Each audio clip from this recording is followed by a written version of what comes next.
Continuamos con su programa, entonces, que aquí por la señal de Telujeva. Oiga, pues fue una cátedra del doctor acerca de este trastorno auditivo y los requisitos sumamente indispensables, apenas en manos de un especialista, para una evaluación y que esto nos ayude a ver el pronóstico, a ver el beneficio que se pueda tener sobre cuando ya se va a poner pues un auxiliar auditivo, y vamos a hablar más acerca de este tema con el doctor José Alejandro Ríos Valles. Doctor,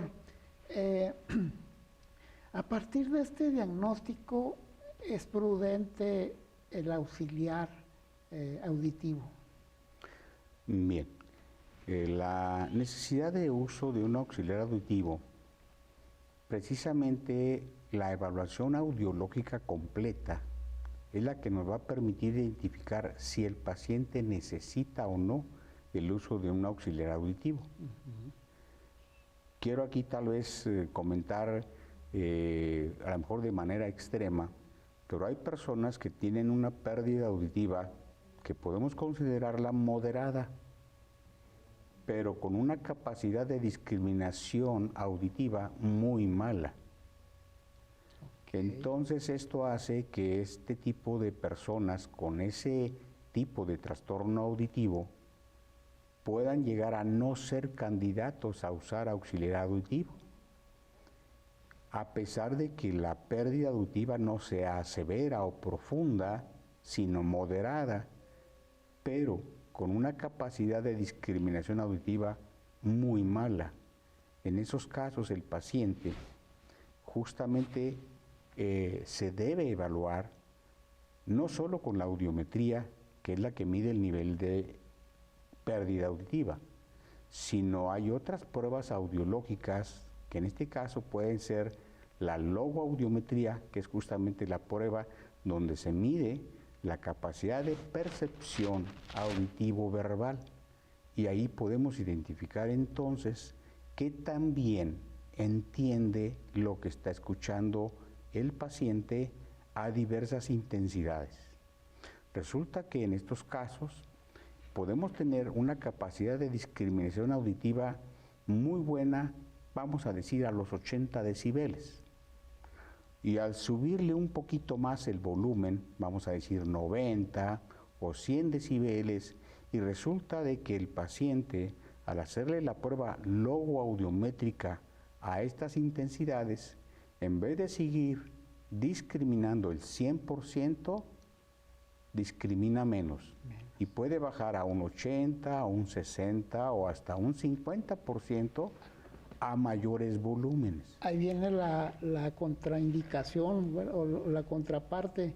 No escucha, le suben el volumen y pierde entonces la capacidad de discriminación. En efecto. Y se anula la intención de un aparato si no se evaluó ambos detalles. Así es, en efecto.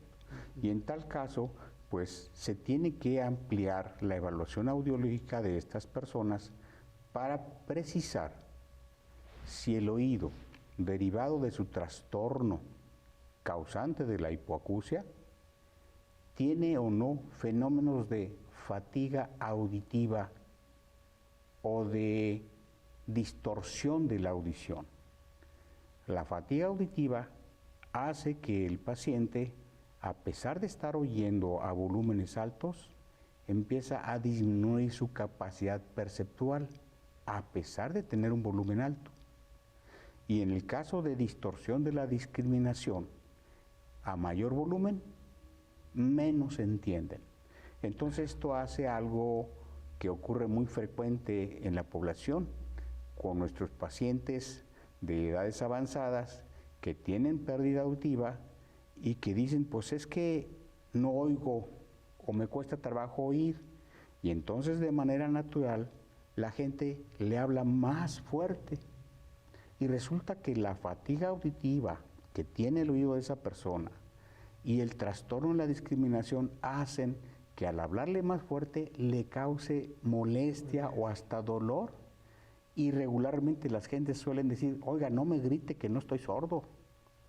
Y ciertamente no está sordo, tiene pérdida auditiva, pero su capacidad para discriminar y para tolerar el sonido fuerte por tiempos largos está disminuida y por eso el oído se fatiga y discrimina menos. Fíjese, público televidente, qué importante es estar en manos de un especialista porque tiene sus bemoles en ese detalle de trastorno auditivo, donde el diagnóstico va a ser sumamente importante precisamente para el tratamiento, para el pronóstico.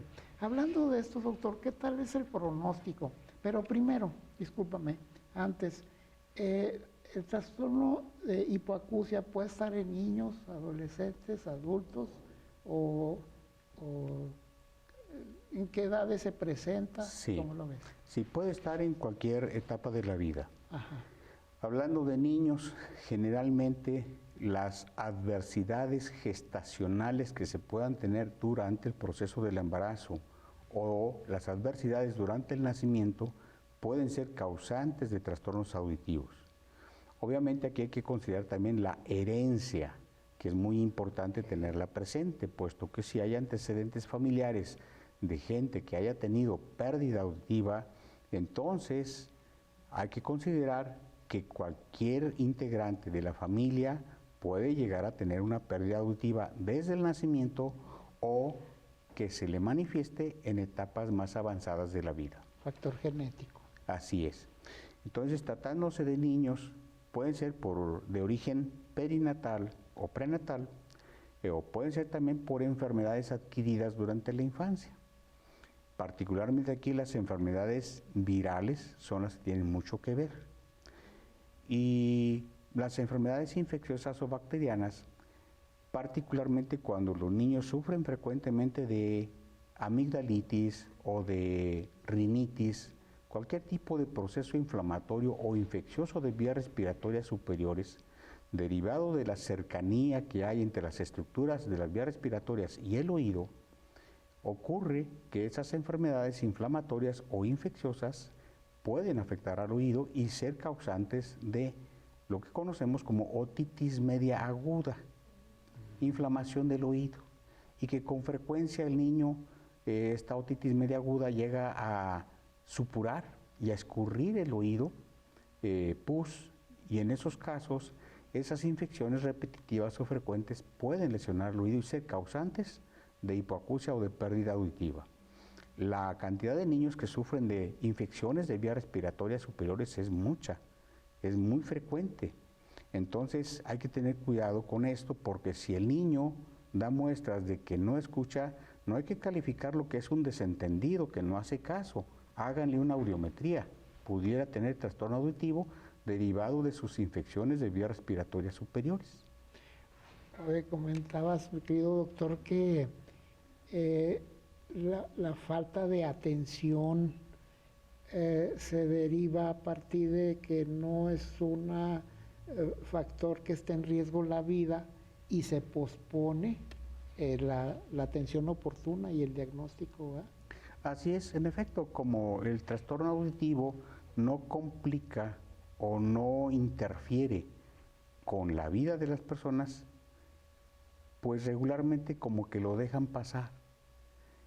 Y hasta que el trastorno tiene una magnitud importante es cuando definitivamente la gente acude a buscar ayuda y tristemente es cuando el defecto ya no es reversible. Tratándose de niños, la atención oportuna puede prevenir y evitar la hipoacusia infantil, pero atendiendo oportunamente para precisar la terapéutica apropiada que detenga el problema y no se dañe el oído. Entonces, para hablar de pronóstico a cualquier edad, depende del diagnóstico oportuno. En efecto. ¿Verdad? Dependiendo de eso, se puede, digamos, con el auxiliar o el tratamiento que va al oído, pues que haya un mejor pronóstico para ese oído. ¿Sí? Ahora, tratándose de jóvenes, aquí hay que recalcarles algo muy importante a la juventud. La exposición al sonido intenso por el uso de audífonos causa daño auditivo, que no es detectable en sus etapas iniciales, sino hasta que el oído está verdaderamente lastimado de manera irreversible por el uso de audífonos a altos volúmenes. Y es cuando el joven se da cuenta de que ya no escucha muy bien y va a la evaluación audiológica y ahí nos encontramos que el problema ya no es reversible. Entonces aquí lo prudente es audiometrías con la frecuencia necesaria a la menor sospecha de pérdida auditiva. Público televidente, qué dolor me da tener que terminar el programa. Me comentabas rápidamente, en la Facultad de Psicología y Terapia de la Comunicación Humana hay todo este equipo técnico y humano para llevar a cabo audiometrías, ¿verdad? Así es, en efecto, la clínica de la Facultad de Psicología y Terapia de la Comunicación Humana tiene su área de audiología y está abierta al público en general. Entonces, yo creo que sería un excelente lugar para irse a hacer una evaluación de su capacidad auditiva y prevenir oportunamente cualquier trastorno de audición. Ok. Público televidente, se nos terminó el tiempo. Le agradezco muchísimo al doctor su presencia aquí y también a ustedes. Muchísimas gracias y nos vemos a la próxima.